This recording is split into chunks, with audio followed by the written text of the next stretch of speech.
बच्चों इस वीडियो में हम लोग न्यूटन्स लॉ के दो इंपॉर्टेंट प्रॉब्लम डिस्कस करने वाले हैं। एडवांस के पॉइंट ऑफ व्यू से मेंस में भी आ सकते हैं।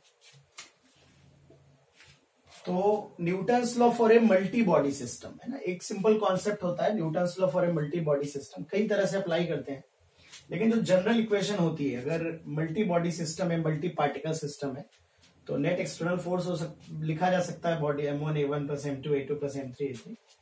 This can also be written as total mass into acceleration of center of mass। ठीक है बच्चों, तो एक तो होता है सिस्टम बाउंड्री मेथड जो सब लोग समझते हैं। सिंपल क्वेश्चन है, इस तरह के प्रॉब्लम होते हैं। अगर मैं एक फोर्स लगाऊं तो पूरा सिस्टम आप एक सिंगल बॉडी की तरह ट्रीट कर लेते हैं, बट इन क्वेश्चंस में क्या होता है, सबका एक्सेलरेशन सेम होता है, तो इक्वेशन अप्लाई करना थोड़ा आसान होता है कि आपने पूरा एक मास कंसीडर कर लिया, देन आपने उसके लिए न्यूटन्स लॉ अप्लाई कर दिया, ठीक है ना। बट अगर इस तरह की प्रॉब्लम्स हो, ठीक है ना, जिनमें एक्सेलरेशन अलग अलग हो डिफरेंट बॉडी के, तो मल्टी बॉडी सिस्टम के लिए अगर आपको न्यूटन्स लॉ लगाना है तो ये फॉर्मेट होगा। इसमें बस आपको ध्यान से एक्सटर्नल फोर्सेस पहचानने होते हैं। एक सिंपल एग्जांपल ले लेते हैं हम लोग, काफी सिंपल नहीं, एक्चुअली काफी अच्छा एग्जांपल है। एक वेज है, all the surfaces are frictionless, उस वेज पे एक छोटा सा मास रख दिया है small m, this is capital M, और पूरे सिस्टम को रेस्ट से रिलीज कर दिया गया है। And you have to find out the acceleration of both with respect to ground. Ground के फ्रेम में एक्सेलरेशन क्या होगा। तो फिर मैं वंस अगेन कहूंगा कि आप कई तरीके से सॉल्व कर सकते हो। आप यूजिंग सूडो फोर्स इस बॉडी को इसके फ्रेम में जाके सॉल्व कर सकते हो, ग्राउंड के फ्रेम में सॉल्व कर सकते हो। आप इसका एक्सेलरेशन हॉरिजॉन्टल वर्टिकल मान के न्यूटन्स लॉ लगा के, कंस्ट्रेंट लगा के कर सकते हो। बट जो सिंपलेस्ट सोल्यूशन इसका बनेगा, जो सबसे अच्छा तरीका है, जो मिनिमम नंबर ऑफ इक्वेशन में सॉल्व कर सकता है, तो सबसे पहली बात तो अगर मुझे इसका एक्सेलरेशन ए मानना है, इसका नॉर्मल लगेगा इस डायरेक्शन में, आप समझ ही रहे हो, ठीक है ना। उसका एक कंपोनेंट इधर आएगा तो ये वेज इधर आएगी। ये वाली जो बॉडी होगी वर्टिकली भी चलेगी, हॉरिजॉन्टल भी चलेगी, इस पे स्लिप भी करेगी, साथ ही साथ इधर भी आएगी, तो हॉरिजॉन्टल वर्टिकल दोनों डायरेक्शन में मोशन होगा। और इस ए से कोई डायरेक्ट रिलेशन भी नहीं है, कोई स्ट्रिंग वगैरह नहीं कि हम ए के टर्म में डायरेक्टली इसको लिख सके, ठीक है ना। हाँ, इसका ये जरूर कह सकते हैं कि सरफेस के परपेंडिकुलर एक्सेलरेशन सेम होगा, ठीक है ना, बट उससे भी हमें कोई बहुत ज्यादा खास जानकारी नहीं मिलेगी नॉर्मल कंस्ट्रेंट लगा के भी। तो इस बॉडी का ग्राउंड के रिलेटिव में जो मोशन होगा हॉरिजॉन्टल और वर्टिकल दोनों में होगा, तो एग्जैक्ट डायरेक्शन हमें नहीं पता। तो मेरी सलाह है कि आप इस बॉडी का एक्सेलरेशन ग्राउंड के रिलेटिव में मत मानिए, इसके रिलेटिव में मानिए। इसका ये बिल्कुल मतलब नहीं कि हम इसके रिलेटिव में सॉल्व करेंगे, पहले हम इसका जो मोशन होगा वो इसके रिलेटिव में कैसा होगा ये हमें पता है कि इसके रिलेटिव में ये इधर की तरफ स्लिप करेगा। तो ये मैंने रिलेटिव एक्सेलरेशन माना, ए रिलेटिव, मैंने ए आर लिखा है, ए रिलेटिव मतलब acceleration of this body with respect to this body, relative acceleration. Okay, तो इसके रिलेटिव में अगर ये इधर जा रहा है, ये हमने माना है छोटे वाले का बड़े वाले के रिस्पेक्ट, बट हमें न्यूटन्स लॉ ग्राउंड के रिलेटिव में ही यूज करनी है। So we need all the acceleration in ground frame, ठीक है बच्चों। तो ग्राउंड के फ्रेम में इसका एक्सेलरेशन क्या होगा, तो सिंपल फिर हम वही रिलेटिव मोशन का फॉर्मूला लगाएंगे कि अगर हमें छोटे वाले का कैपिटल एम के रिलेटिव में लिखना हो, तो छोटे वाले का ग्राउंड के रिलेटिव में माइनस कैपिटल एम का ग्राउंड के रिलेटिव। हमको ग्राउंड के रिलेटिव में चाहिए, बड़े वाले के रिलेटिव में पता, तो ये वेक्टर ऐड हो जाएगा। तो कैपिटल एम का ग्राउंड के, छोटे वाले का ग्राउंड के रिलेटिव में होगा, छोटे वाले का कैपिटल एम के रिलेटिव में प्लस कैपिटल एम का ग्राउंड के रिलेटिव। तो देखो मैं यहां पे सिंपल ऐड कर देता हूं, तो एक ये वाला वेक्टर है a relative, this angle is theta and this acceleration is a. अब ये हम पे डिपेंड करेगा कि हम एक्सेलरेशन का, देखो इन दोनों का जो रिजल्टेंट वेक्टर होगा that will be the net acceleration of this small body.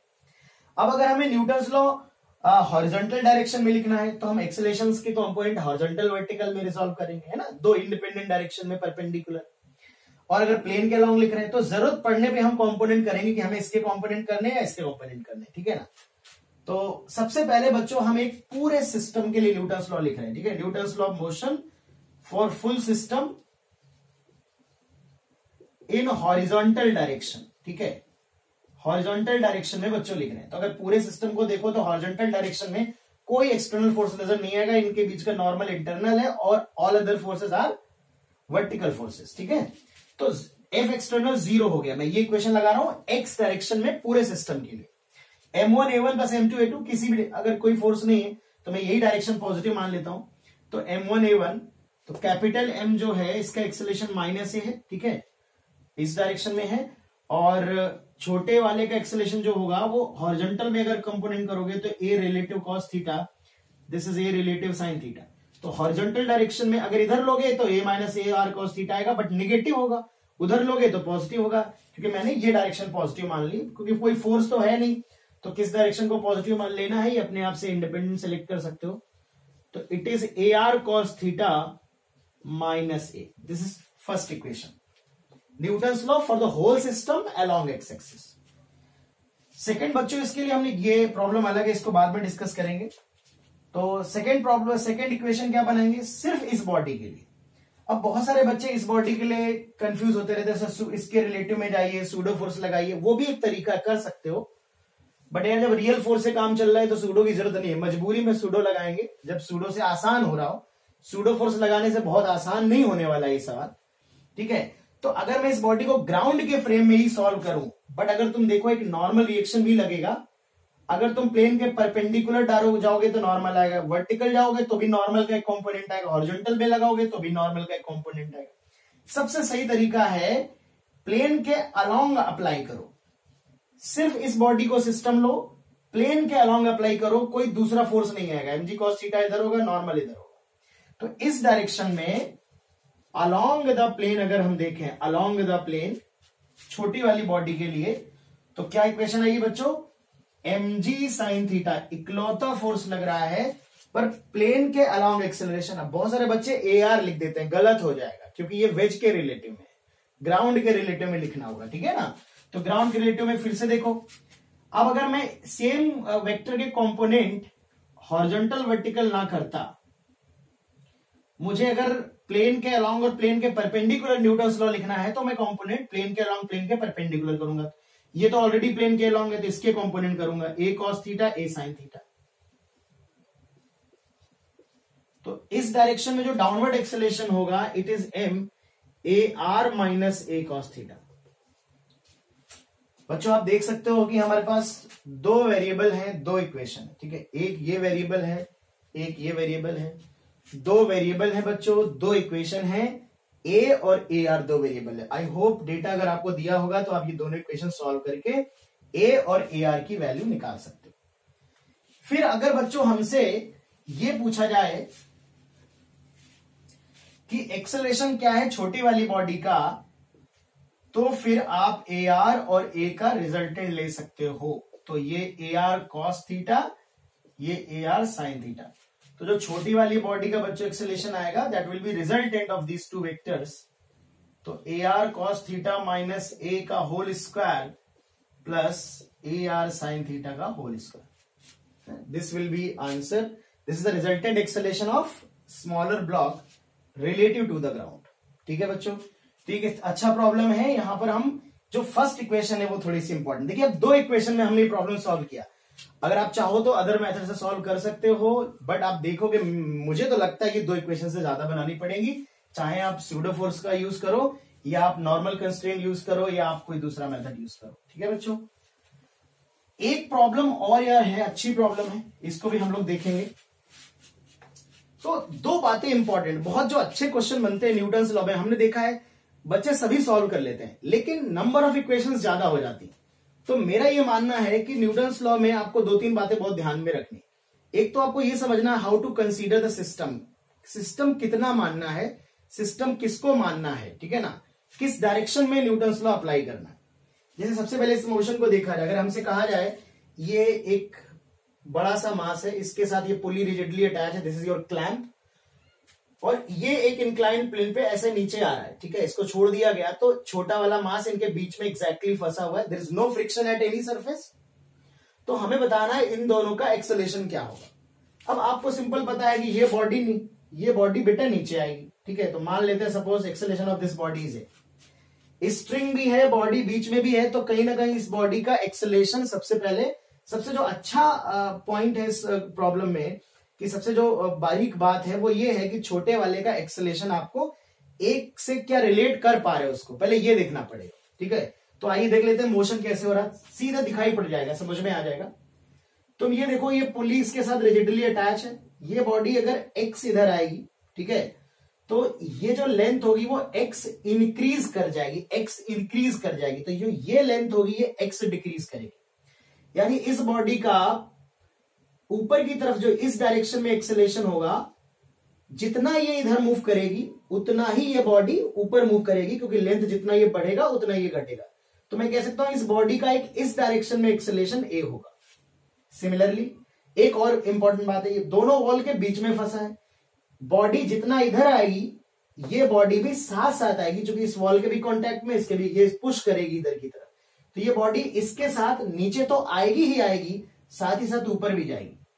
तो ये वाला एक्सेलेरेशन तो कोई डाउट ही नहीं किसी को कि ए होगा, क्योंकि इसके साथ साथ आ रही है ना।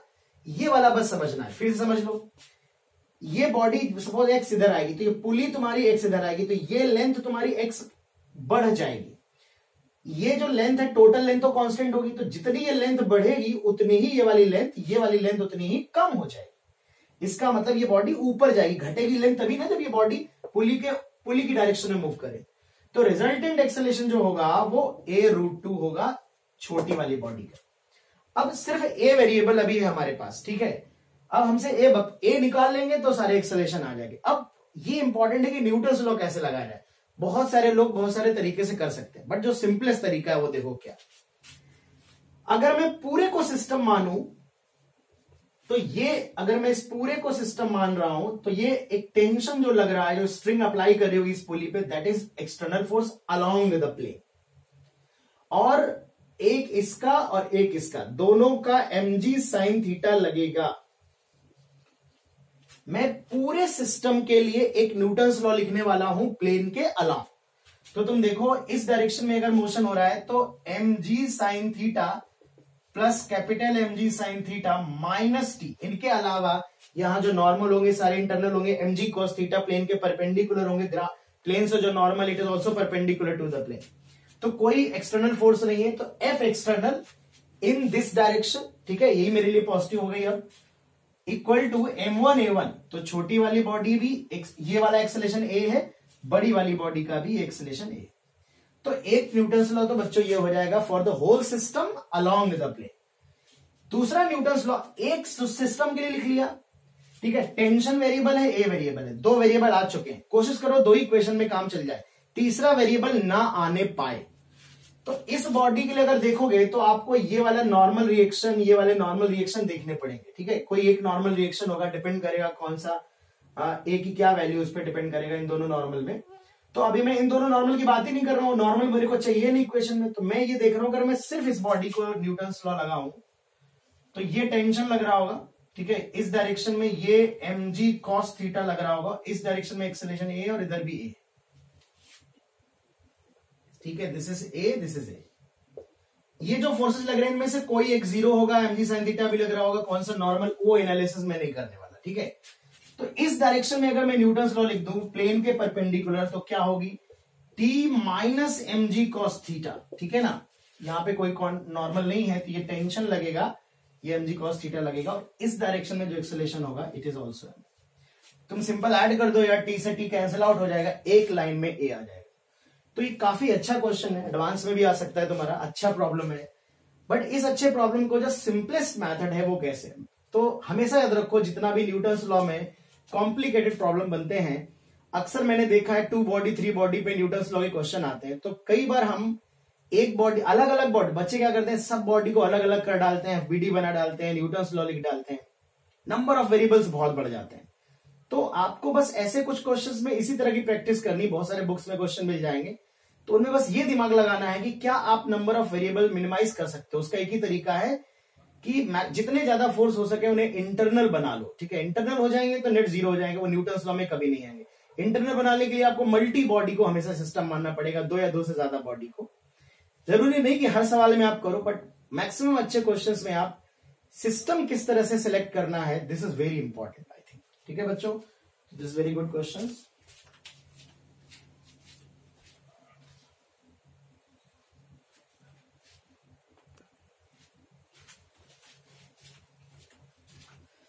एक अच्छा प्रॉब्लम और डिस्कस करते हैं इसमें।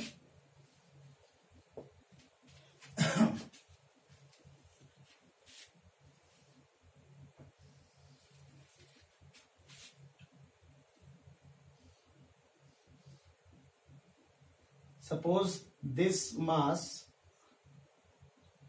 इज m, इसका मास 4m है,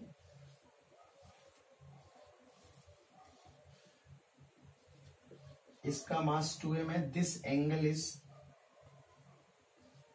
53 degree, this angle is 37 degree, all surfaces are smooth, सारी सरफेस स्मूथ है, ठीक है, और आपको सभी के एक्सेलेरेशन बताने ground, all the surfaces are smooth and this wedge is free to move, ground is frictionless, ठीक है, कहीं पे कोई फ्रिक्शन नहीं। अब अगर ये इंक्लाइंड प्लेन यार फिक्स्ड हो तब तो कूड़ा सवाल है ना, सब लोग जानते हैं कूड़ा सवाल है, बट ये एक काफी अच्छा क्वेश्चन। अब इसको सिंपलेस्ट वे में कैसे सॉल्व करना है, तो सबसे पहले तुम देख रहे हो यार कि अगर मैं इसके रिलेटिव में देखूं, एक हल्का सा आइडिया लूं, तो ये वाला जो पुलिंग फोर्स इससे ज्यादा है, तो ये ऐसे मूव करेंगे, ठीक है ना, ये ऐसे मूव करेगा, वेज के रिलेटिव में ये ऊपर जाएगा, और इस वेज का मोशन जो होगा वो इस डायरेक्शन में होगा। वो दो तरह से देख सकते हो, एक तो ये जो नॉर्मल रिएक्शन आएगा, तो एक आइडिया ले सकते हो कि ये जो नॉर्मल है वो ज्यादा है, उसका ये वाला कंपोनेंट ज्यादा होगा, या इसको बहुत आसानी से एक सेंटर ऑफ मास का मेथड होता समझ सकते हो कि अगर पूरा सिस्टम देखो तो there is no external force in horizontal direction, अगर मैं पूरा सिस्टम कंसीडर करूं, और सिस्टम को अगर मैं रेस्ट से रिलीज कर रहा हूं तो हॉरिजॉन्टल डायरेक्शन में लीनियर मोमेंटम कंजर्व रहेगा। अब ये बॉडी अगर इधर जा रही है और ये इधर जा रही है, तो इसकी वेलोसिटी का भी हॉरिजॉन्टल कंपोनेंट टुवर्ड्स राइट होगा, इसकी वेलोसिटी का हॉरिजॉन्टल कंपोनेंट भी टुवर्ड्स राइट होगा, इन दोनों का मोमेंटम टुवर्ड्स राइट होगा, तो वेज का मोमेंटम टुवर्ड्स लेफ्ट होना जरूरी है, तभी नेट मोमेंटम कंजर्व रहेगा, नेट मोमेंटम 0 रहेगा if the system is release from rest. तो तुम लीनियर मोमेंटम कंजर्वेशन से भी बता सकते हो कि ये दोनों बॉडी अगर ये ऐसे मोशन करती हैं तो ये वेज हमारी इस डायरेक्शन में आएगी, ठीक है ना। चलो फटाफट देख लेते हैं कैसे करेंगे। तो सबसे पहले तो अगर मैं पूरे को सिस्टम मान लेता हूं इसका एक्सेलेरेशन वेज के रिलेटिव में ए आर है, ए रिलेटिव है, तो सेम एक्सेलेरेशन इसके रिलेटिव में जितना ये जाएगा उतना ये जाएगा। अब ग्राउंड के रिलेटिव में क्या होगा, तो a are, this angle is 53, this is ए, अगर मैं इसका एक्सेलेरेशन ए मान लू ग्राउंड के रिलेटिव में, तो नेट एक्सेलेरेशन जो इनका वेक्टर रिजल्टेंट होगा वो इसका ग्राउंड के रिलेटिव में होगा, क्या आएगी value, under root a minus a are cos 53 का whole square plus a r sine 53 का होल स्क्वायर, राइट। और सिमिलरली इधर देख लो यार, ये ए आर है और ये ए है, ये 37 डिग्री, ठीक है। अब सबसे पहले मैं न्यूटन्स लॉ लिखने जा रहा हूं, F external is equal to m1a1 plus m2a2 plus m3a3, ठीक है, एक्स डायरेक्शन में लिखने जा रहा हूं, एक्स डायरेक्शन में, ठीक है, पूरे सिस्टम के लिए। तो नेट फोर्स 0 है, ये हमारा -4ma आएगा, इसका एक्सेलेरेशन m1a1 वेज के लिए लिख लिया, इसका एक्सेलेरेशन हॉरिजॉन्टल डायरेक्शन में आएगा ए आर कॉस 37 माइनस ए, ठीक है, ए आर कॉस 37 माइनस ए, इस डायरेक्शन में कॉस आएगा, और ये आएगा इसका ए आर कॉस 53 माइनस ए, तो ये 2m A R cos 53 minus A, first equation. अब अगर मैं इस एक न्यूटन्स लॉ इसके लिए लिखूं, तो this is your mg sine 37, सिर्फ ग्राउंड के फ्रेम में लिखूंगा, कोई सूडो फोर्स यूज नहीं करूंगा, इस डायरेक्शन में लिख रहा हूं सिर्फ इस बॉडी के लिए। तो T incline the plane for this body, तो t minus mg sine 37 is equal to m। अब इस डायरेक्शन में जब एक्सेलेरेशन लिखोगे तो आप, ये 37 डिग्री है, तो आप क्या करोगे, प्लेन के अलोंग और प्लेन के परपेंडिकुलर एक्सेलेरेशन लोगे बेटा, यानी कंपोनेंट जो करोगे वो ए के कंपोनेंट करोगे, तो ए आर तो एज इट इज आएगा और ए का कंपोनेंट आएगा ए कॉस 37, तो ऊपर की तरफ ए आर माइनस ये जो ए कॉस 37 होगा वो माइनस हो जाएगा, ठीक है ना, माइनस ए कॉस 37, तो इधर की तरफ होगा ए r minus a cos 37। Newton's law किस डायरेक्शन में लिख रहे हो उसके हिसाब से आपको किसके कंपोनेंट करने हैं ये समझ लो। ये डाउनवर्ड मोशन अगर हम इसके लिए लिखें तो ये 2mg साइन थीटा होगा minus this tension t is equal to 2m, इस डायरेक्शन में जो आएगा वो ए आर माइनस, देखिए इस डायरेक्शन में अगर देखेंगे तो अब हम अगर प्लेन के अलोंग न्यूटन्स लॉ लिख रहे हैं तो acceleration must also be along the plane and perpendicular to the plane, तो इस ए के कंपोनेंट हो जाएंगे, this is your a cos 53 and this is your a sine 53, तो in this direction minus a cos 53, a r minus a cos 53। तो अब देखिए कि अच्छा प्रॉब्लम है और ये हमने 3 वेरिएबल्स हमारे हैं, ए आर, ए और टी। 3 वेरिएबल है, 3 इक्वेशन है बच्चों, तीनों सॉल्व कर लेंगे। अगर हमें इस बॉडी का रिजल्टेंट एक्सेलरेशन चाहिए तो इन दोनों वेक्टर का रिजल्टेंट ले लेंगे कंपोनेंट करके, a are cos 53, a r sine 53 करके रिजल्टेंट आएगा a minus a are cos 53 का होल स्क्वायर अंडर रूट के अंदर प्लस ए आर साइन 53 का होल स्क्वायर। ऐसे सिमिलरली इसका भी जो एक्सेलरेशन आएगा वो ए आर और इन दोनों वेक्टर का जो रिजल्टेंट आएगा वो हमारा ग्राउंड के रिलेटिव में एक्सेलरेशन होगा। ओके, तो ये काफी अच्छे प्रॉब्लम है बच्चों न्यूटन्स लॉ पे। That's all, thank you.